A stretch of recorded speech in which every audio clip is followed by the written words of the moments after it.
રાજ્ય સરકાર ગૌરક્ષણ મુદ્દે સંપૂર્ણ રીતે કટિબદ્ધ હોવાનું વિધાનસભા સત્ર દરમિયાન સ્પષ્ટ થયું હતું.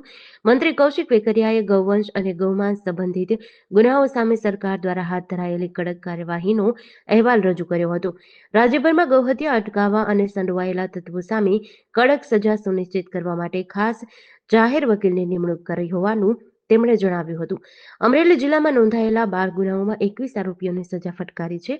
તેમાં 3 આરોપીઓને આજીવન કેદ તથા 11 આરોપીઓને 10 વર્ષની સજાનો સમાવેશ થાય છે.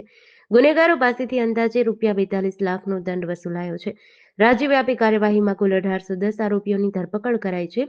54,000 કિલો ગૌમાંસ જપ્ત કર્યું છે તેમજ 1800 ગૌવંશને કતલખાને જતા બચાવ્યા છે. ઉપરાંત 433 વાહનો જપ્ત કરાયા છે. ગેરકાયદેસર પ્રવૃત્તિમાં સંડોવાયેલા તત્વો સામે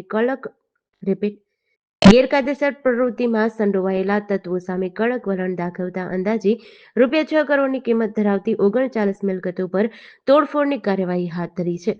જેડીસી ન્યૂઝ સાથે મૌલિક દોશી, અમરેલી.